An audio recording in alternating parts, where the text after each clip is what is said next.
Vinci pernah berkata, mengetahui saja tidak cukup, kita harus mengaplikasikannya, kehendak saja tidak cukup, kita harus mewujudkannya dalam aksi. Assalamualaikum warahmatullahi wabarakatuh. Dewan juri yang terhormat, saya Himatul Mahmudah sebagai pembicara pertama, untuk pertama kalinya menegaskan bahwasanya kami sangat-sangat setuju dengan mosi yang disampaikan pada hari ini, yaitu dominasi teori dalam sistem pendidikan nasional gagal menjawab tuntutan kompetensi tenaga kerja. Perlu menjadi titik pengetahuan Dewan juri bahwasanya dominasi teori merupakan porsi yang berlebih tentang suatu pemahaman yang berlebih dalam proses pembelajaran. Misalnya di dalam kurikulum melampaui 70 hingga 80%. Namun Dewan juri melihat status quo pada saat ini yang dimana dalam dunia pekerjaan mereka lebih mengutamakan seseorang yang dianggap lebih berpengalaman daripada hanya memiliki pengetahuan dasar yang dianggap mumpuni. Maka dari itu teori dalam sistem pendidikan tidak harus mendominasi untuk diberikan sebab tidak ada urgensinya untuk dunia kerja.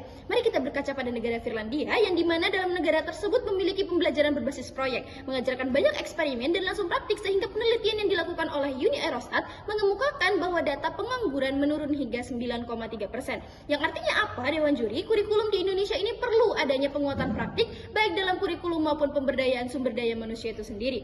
Dewan juri yang terhormat, sejatinya kesetujuan kami dalam mosi ini dilandasi oleh dua poin utama pendukung kami, yaitu yang pertama, kesenjangan dunia pendidikan dan dunia pekerjaan. Bayangkan Dewan juri yang terhormat, apabila sistem pendidikan lebih menekankan hampir 100% teori yang akan memungkinkan mereka untuk gagap di dunia kerja. Sedangkan dunia kerja sendiri lebih membutuhkan skill dari anggota daripada pengetahuan yang dianggap mumpuni. Lalu yang kedua, orientasi kurikulum yang tidak adaptif. Saat ini terlalu banyak kurikulum memberikan pengertian bukan pembekalan praktik, yang mana dalam hal ini seharusnya kurikulum lebih meningkatkan praktik ke dalam pembelajaran. Maka dari itu, dalam hal terakhir argumen kami tetap mengamini mosi pada hari ini dan tetap teguh pada standing position kami mendukung mosi pada hari ini. Sekian, terima kasih. Wassalamualaikum warahmatullahi wabarakatuh. Dewan juri yang arif dan bijaksana. Sejatinya, tim pro berdiri dengan penuh keyakinan dalam mendukung mosi perdebatan hari ini. Saya Mustafa, pembicara kedua dari tim pro, akan memaparkan legitimasi kami yang akan didasari dengan 3 landasan pendukung. Yang pertama, adanya supremasi teori berimplikasi pada rendahnya daya saing lulusan di pasar kerja internal maupun eksternal. Yang kedua, kami menilai hal tersebut berorientasi pada sistem pendidikan yang tidak adaptif, serta kami menilai bahwa dominasi praktik di lingkungan pendidikan berdampak positif terhadap pengembangan keterampilan lulusan yang sesuai dengan kebutuhan pasar kerja.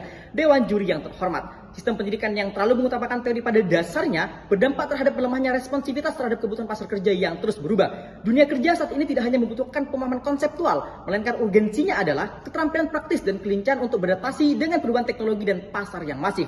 Berdasarkan dari data yang dipublikasikan oleh Badan Pusat Statistik tahun 2025, menyebutkan bahwa tingkat pengangguran terbuka atau TPT menunjukkan angka sebesar 4,76%. Tegaskan pula oleh BPS tahun 2025 bahwa proporsi tertinggi jumlah TPT berada pada usia 15 hingga 24 tahun, yakni sebesar 16,16% atau sekitar 3,65 juta orang menganggur pada usia tersebut. Dewan juri yang terhormat, sejatinya data dan fakta yang telah kami paparkan semakin menunjukkan bahwa kami sangat mendukung penuh dan melawan bentuk justifikasi oposisi terhadap mosi kali ini. Dewan juri yang budiman, di tengah dinamika dunia kerja yang semakin kompetitif, lembaga pendidikan dituntut untuk mencetak lulusan yang tidak hanya unggul secara akademik, tetapi juga memiliki keterampilan praktis yang relevan dengan kebutuhan pasar kerja.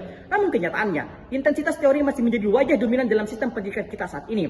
Ketika proses pembelajaran terus-menerus terjebak dalam hafalan dan diskusi abstrak tanpa koneksi nyata dengan praktik di lapangan, lulusan justru akan kehilangan daya saing dan hanya menjadi penonton di tengah cepatnya perubahan pasar kerja. Menurut laporan Forum Ekonomi Dunia atau WEF tahun 2025, sekitar 22% pekerjaan diperkirakan bertransformasi pada tahun 2030 akibat disrupsi teknologi. WEF juga menyoroti lebih dari 1.000 perusahaan menemukan bahwa kesenjangan keterampilan terus menjadi hambatan paling signifikan. Dengan hampir 40% keterampilan yang dibutuhkan dalam pekerjaan akan berubah dan 63% perusahaan telah menyatakannya sebagai hambatan yang mereka hadapi. Dewan juri yang terhormat, problematika ini bukanlah hal yang dapat dipandang sebelah mata, melainkan memerlukan solusi yang mendasar dan menyeluruh demi tercapainya mitigasi yang berkelanjutan. Maka dari itu, peningkatan SDM dan optimalisasi praktik merupakan bentuk solusi jangka pendek yang sangat fundamental. Langkah tersebut kami landasi dari ironisnya riset The International Institute for Management Development 2024 yang menyebutkan daya saing kalian SDM Indonesia berada di peringkat 46 dari 67 negara di dunia. Menapaki lebih jauh dalam jangka panjang, rekonstruksi Undang-Undang Nomor 20 Tahun 2003 tentang Sistem Pendidikan Nasional dalam pasal 3, pasal 4 dan Pasal 4 ayat 4 dan 5 mengenai spesifikasi advokasi praktik menjadi bukti yang solutif.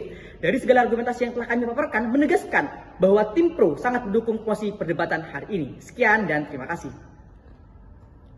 Om Swastiastu. Ini sangat menyedihkan dan sangat menyayangkan karena dunia yang kami lihat telah progresif, akan data tentang kebutuhan pasar kerja pada generasi muda misalnya, ataupun tentang kebijakan progresif pendidikan masih terdapat regulasi yang jauh dari keefektifan. Sehingga saya Nabila Farelia bangga mendukung MOSI. Mari pertegas pembikaian MOSI. 1. MOSI ini adalah MOSI evaluasi kebijakan, sehingga sisi mana yang dapat menganalisis dampak perkembangan pendidikan itu, seperti A. Membawa generasi emas yang bermutu aktif dan siap bekerja, atau B. Apakah solusi yang dihadirkan menanggapi fenomena ini, dan C. Bagaimana implikasinya. Kedua, apa kontrafaktual yang kami ajukan? Yakni kami ingin misalnya sistem pendidikan di negara dapat memahami kebutuhan industri atau teknologi dengan silabus yang adaptif dan relevan dengan tuntutan keterampilan di dunia kerja yang sesungguhnya. Kesalahan fatal tim kontra. Mereka mungkin takut calon pekerja tidak mampu memahami pengetahuan jika tanpa sistem pasif membaca misalnya. Kami rasa ini ada di sisi mereka juri, karena jika mereka hanya digempur oleh teori, pada realitas kerja mereka akan gugup karena perbandingan penyelesaian teori di media pasif dan secara nyata berakibat pada pengangguran. 3. Masuk pada beban pembuktian kami. A. Kesenjangan dunia pendidikan dan dunia pekerjaan. Mari kita gambarkan. Prodi administrasi, banyak teori yang dipelajari menjelaskan tentang sistematika terstruktur dan dari filsafat, sosiologi, dan sebagainya. Namun juri masih terdapat kesalahan perinputan data administrasi desa. Solusi ini lahir secara naluriah dan alamiah, di mana kepala desa perlu menambahkan sistem keterangan warga asli desa misalnya, ataupun terlebih dahulu menyelesaikan pendataan bansos pusat. B. Sistem pendidikan pada dominasi teori kurang responsif terhadap dinamika kebutuhan industri. Pada tahun 2022, Kadin melaporkan 60% perusahaan di sektor manufaktur dan digital mengalami kesulitan merekrut tenaga kerja yang siap pakai. Artinya para pelamar tidak memiliki kendali responsif terhadap teori yang telah diajarkan. Tapi C, rendahnya daya saing lulusan di pasar kerja internal maupun eksternal. Indonesia menghadapi fenomena di mana 55% lulusan perguruan tinggi tidak memiliki keterampilan yang sesuai dengan kebutuhan industri. Perusahaan merekrut talenta dari luar negeri yang memiliki keterampilan coding, analisis data, dan problem solving meskipun mereka memiliki landasan teori yang kuat. Dewan juri yang terhormat, kami tidak menghilangkan pembekalan teori, tapi kami menginginkan keseimbangan keterampilan bagi seluruh generasi muda pada akhirnya. Mari bagi solusi menjadi 2 skala waktu. 1. Jangka pendek. Peningkatan kualitas pendidikan dengan mengadakan MGMP yang berfokus pada sarana bagi guru untuk merancang dan mengevaluasi metode pengajaran berbasis praktik, pembekalan pada siswa dengan keterampilan aplikatif yang sesuai dengan kebutuhan dunia kerja, mengoptimalkan praktik melalui kurikulum merdeka dengan pembelajaran berbasis proyek dan praktik nyata. Materi penjualan misalnya, kami berharap pelajar akan diarahkan untuk membuat produk, menjual produk, mencari teknik marketing, dan mencari dana. 2. Jangka panjang. Evaluasi undang-undang dan silabus kurikulum pendidikan nasional, di mana dalam hal ini kami menitik beratkan pada spesifikasi kebijakan yang sesuai dengan zaman yang kreatif, adaptif, kokoh, dan inovatif. Karena mimpi yang besar berdiri di atas dasar yang kokoh. Om Santi Santi Om. Sepandai-pandainya tupai melompat, akhirnya jatuh juga. Sehebat-hebatnya kita berdebat, yang dikejar tetap solusi juga. Assalamualaikum warahmatullahi wabarakatuh. Selamat pagi dan salam sejahtera untuk kita semua.